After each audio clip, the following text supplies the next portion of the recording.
আসসালামু আলাইকুম প্রিয় দর্শক, অন্য মঞ্চের আলাপচারিতায় আপনাদের সকলকে আমন্ত্রণ জানাচ্ছি। গত পরশু 10 ডিসেম্বর ভারতীয় সংবাদ সংস্থা IANS-এ প্রকাশিত এক ইমেল সাক্ষাৎকারে শেখ হাসিনা বেগম খালেদা জিয়ার শারীরিক অবস্থা নিয়ে গভীর উদ্বেগ প্রকাশ করেছেন এবং তার আরোগ্য কামনা করেছেন। শেখ হাসিনা বলেছেন, বেগম খালেদা জিয়া অসুস্থ শুনে আমি গভীরভাবে উদ্বিগ্ন, আমি তার সুস্থতার জন্য প্রার্থনা করছি।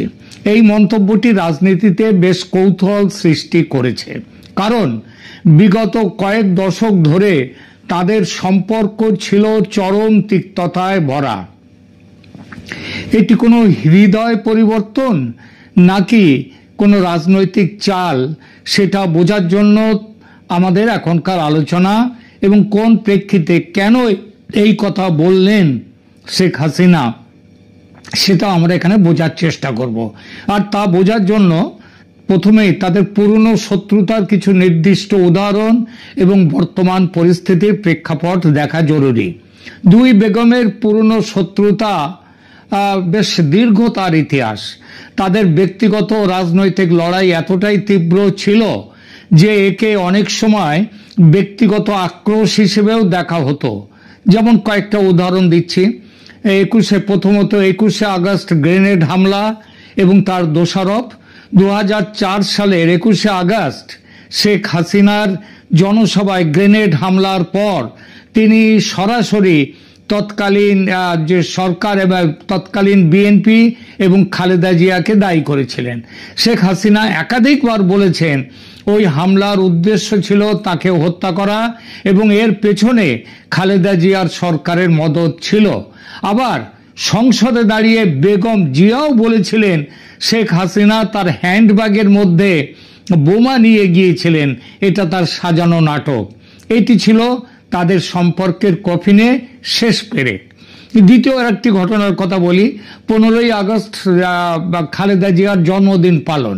শেখ হাসিনার কাছে অত্যন্ত সংবেদনশীল দিন হলো 15ই আগস্ট, কারণ বঙ্গবন্ধু শেখ মুজিবুর রহমান সহ তিনি ছাড়া তার পুরো পরিবার, কেবল শেখ হাসিনা এবং শেখ রেহানা ছাড়া বাকি সবাইকে ওই দিনে নিহত করা হয় ওই দিন রাত্রে। দীর্ঘদিন ধরে অভিযোগ ছিল যে বেগম খালেদা জিয়া এই দিনেই তার একটা মিথ্যা জন্মদিন পালন করে কেক কাটতেন। শেখ হাসিনা এটিকে ব্যক্তিগত আঘাত এবং চূড়ান্ত অসংবেদনশীলতা হিসেবে দেখতেন। তিনি বহুবার জনসমক্ষে এর তীব্র সমালোচনা করেছেন। এই প্রসঙ্গে উল্লেখযোগ্য যে বেগম খালেদা জিয়ার একাধিক জন্ম তারিখ নিয়ে প্রচার রয়েছে, বিভিন্ন জায়গায় বিভিন্ন জন্ম তারিখ। তৃতীয়ত পদ্মা সেতু ও টুস করে ফেলে দেওয়া মন্তব্য, এই মন্তব্যটি করেছিলেন শেখ হাসিনা। 2022 সালে পদ্মা সেতুর উদ্বোধনের আগে শেখ হাসিনা এক সংবাদ সম্মেলনে বলেছিলেন খালেদা জিয়াকে পদ্মা সেতুতে নিয়ে গিয়ে সেখান থেকে টুস করে নদীতে ফেলে দেওয়া উচিত। যদিও এটি রূপক অর্থে বলা হতে পারে, একটু কৌতুকও করা হতে পারে, তবুও একজন সাবেক প্রধানমন্ত্রীর প্রতি এমন মন্তব্য তাদের সম্পর্কের তিক্ততার গভীরতা প্রকাশ করে। এছাড়া চিকিৎসার অনুমতি না দেওয়ার জন্য শেখ হাসিনাকে কাঠগড়ায় তুলেছে বিএনপি এবং খালেদা জিয়া। শেখ হাসিনা ক্ষমতায় থাকাকালে খালেদা জিয়া যখন দুর্নীতির মামলায় জেলে ছিলেন এবং গুরুতর অসুস্থ হয়ে পড়েছিলেন, তখন তার পরিবার বারবার তাকে বিদেশে চিকিৎসার জন্য নেয়ার আবেদন করেছিল, কিন্তু শেখ হাসিনার সরকার আইনি কারণ দেখিয়ে তা নাকচ করেছে। তখন শেখ হাসিনা বলেছিলেন খালেদা জিয়ার অসুস্থতা নিয়ে বিএনপি নাটক করছে, অর্থাৎ খালেদা জিয়া যে গুরুতর অসুস্থ তিনি সেটা মানতে চাননি, মানেননি। এই যখন দুই বেগমের সম্পর্ক, তখন হঠাৎ করে খালেদা জিয়া রোগ মুক্তির জন্য ঈশ্বরের কাছে প্রার্থনার খবর পড়ে মানুষের ভ্রু কুঁচকে ওঠা অস্বাভাবিক নয়। স্বাভাবিকভাবেই প্রশ্ন উঠেছে, এটি কি শেখ হাসিনার পক্ষ থেকে দেয়া একটি রাজনৈতিক চাল নাকি তার হৃদয়ের পরিবর্তন? এক কথায় বললে দেখুন, শেখ হাসিনার IANS-কে দেয়া সাক্ষাৎকারে খালেদা জিয়া রোগ মুক্তির জন্য প্রার্থনার বক্তব্যটি মূলত রাজনৈতিকভাবে ক্যালিব্রেটেড সফট ইমেজ রিকনস্ট্রাকশন। তবে এর ভেতরে বয়স, নির্বাসন ও ক্ষমতাহীন অবস্থার প্রেক্ষিতে কিছু ব্যক্তিগত মানবিকতা মিশে থাকাটা স্বাভাবিক। এটাকে নিছক হৃদয়ের মৌলিক পরিবর্তন যেমন বলা কঠিন, তেমনি একে পুরোপুরি ঠান্ডা বুঝে সুঝে দেয়া ক্যালকুলেটেড রাজনৈতিক চাল বললেও জটিল বাস্তবতার অতি সরলীকরণ করা হয়। তাহলে ঠিক কোন জায়গায় দাঁড়িয়ে শেখ হাসিনা এই কথাগুলি বলেছেন? কি ছিল তার মনের মধ্যে? দেখুন, ইমেজ রিহ্যাবিলিটেশন ও আন্তর্জাতিক বার্তা একটা থাকতেই পারে। হাসিনা এখন ক্ষমতাচ্যুত, আন্তর্জাতিক মহলে তার বিরুদ্ধে দমন পীড়ন, মানবাধিকার লঙ্ঘন, গণতন্ত্র ধ্বংসের বর্ণনা চলমান। এই প্রেক্ষিতে দীর্ঘদিনের প্রতিদ্বন্দ্বীর জন্য প্রার্থনা করা তাকে একটা রিভেঞ্জফুল অটোক্র্যাট নয়, বরং এজ এ কনসার্ন স্টেটসম্যান হিসেবে দেখানোর একটা নরম সিগন্যাল। অর্থাৎ তিনি প্রতিশোধ পরায়ণ একজন ফ্যাসিস্ট নন, তিনি একজন সংবেদনশীল রাষ্ট্রনেতা। মিডিয়া রিপোর্টগুলোও দেখুন এটাকে rare display of compassion amid one of South Asia's most enduring political feuds বলে হেডলাইন করেছে। অর্থাৎ মানে কি বলেছে, যে দক্ষিণ এশিয়ার সব থেকে ভয়ঙ্কর যে লড়াই, সেই লড়াইয়ে, রাজনৈতিক লড়াইয়ের মধ্যে একটা খুব ভালো একটা কম্প্যাশন, সহানুভূতির, সমবেদনার একটা প্রকাশ দেখা গেল। অর্থাৎ ন্যারেটিভ ম্যানেজমেন্টটা কিন্তু স্পষ্ট। দ্বিতীয়ত, নিজের ওপর বিচার বা শাস্তির নৈতিক বোঝা হালকা করা খালেদা ও তার শিবির বহুদিন ধরে অভিযোগ করেছে চিকিৎসা বঞ্চনা ও কারাবন্দিত্বের নেপথ্যে হাসিনার ব্যক্তিগত প্রতিহিংসা কাজ করেছে। এখন সেই একই নেত্রী অসুস্থ অবস্থায় আছেন, আর হাসিনা মৃত্যুদণ্ডপ্রাপ্ত নির্বাসিত পূর্ব শাসক হিসেবে দাঁড়িয়ে আছেন। এমন মুহূর্তে আমি প্রার্থনা করছি বলা একটা মোরাল ডিফেন্সিভনেসের কৌশল, যেন পরবর্তীতে ইতিহাসের বিচারে তিনি বলতে পারেন আমার কোনো ব্যক্তিগত বিদ্বেষ ছিল না, অসুস্থ অবস্থায়ও আমি তার জন্য দোয়া করেছি। তৃতীয়ত, বাংলাদেশে অভ্যন্তরীণ রাজনীতিতে প্রতিপক্ষকে কোন ঠাসা করার একটা সূক্ষ্ম কৌশল এটা হতেই পারে।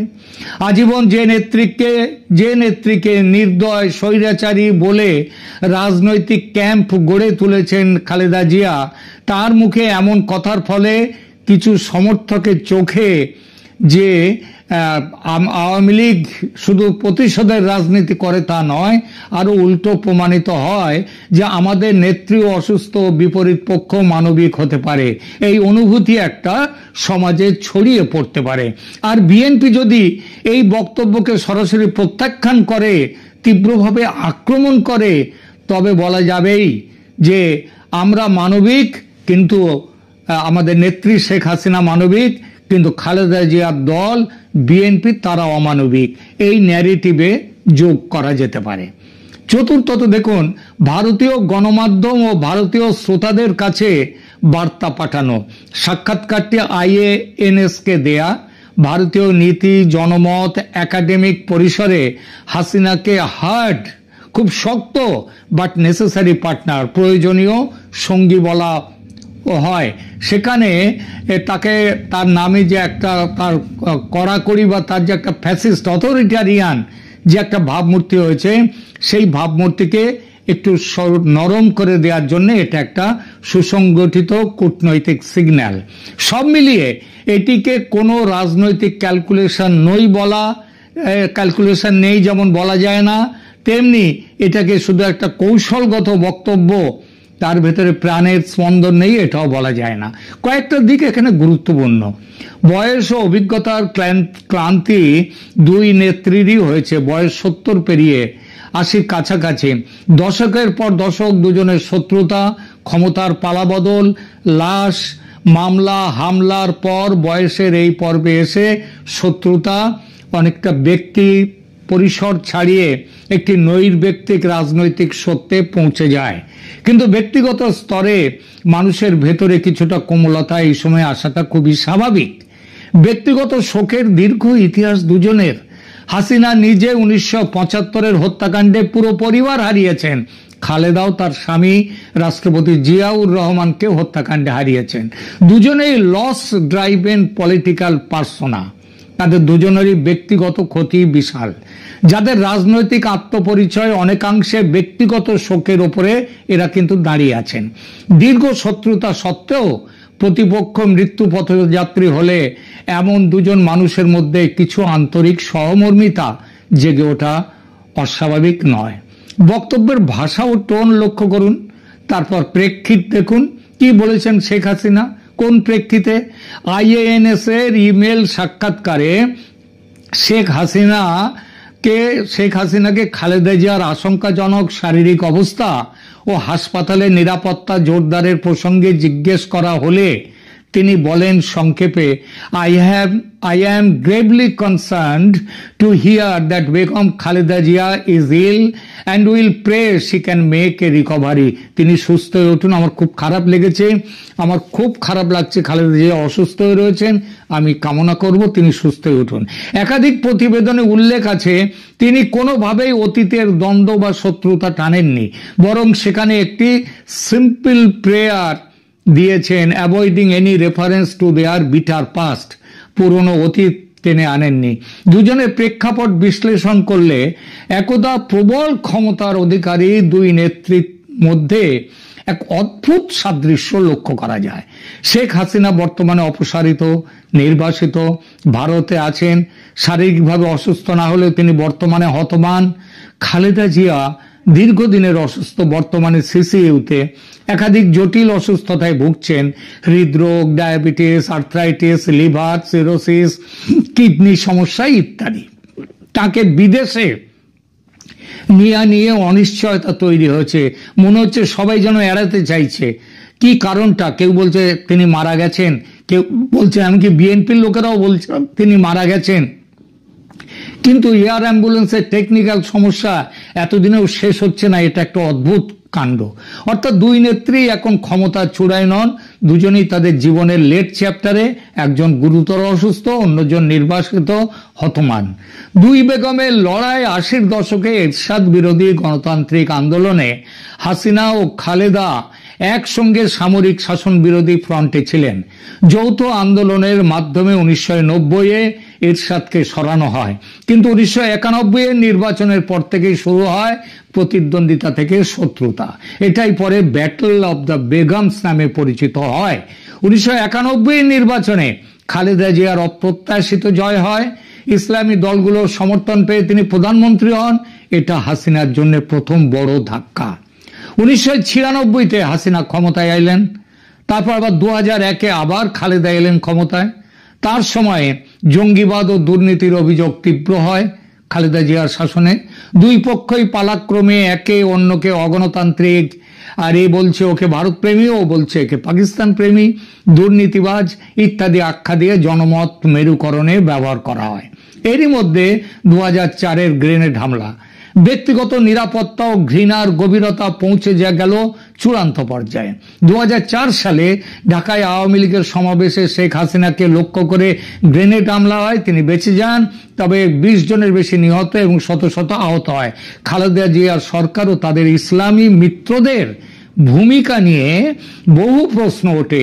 পরে খালেদার জ্যেষ্ঠ ছেলে তারেক রহমানকে ওই মামলায় অনুপস্থিতিতে আজীবন কারাদণ্ড দেয়া হয়। বিএনপি অবশ্য এগুলোকে সাজানো মামলা বলে। শুধু এই বলা নয়, খালেদা জিয়া সংসদে দাঁড়িয়ে এমনও বলেছেন যে হাসিনা তার হ্যান্ডব্যাগে করে নিজেই বোমা এনেছেন, এনে সেই বোমাতেই বিস্ফোরণ ঘটে।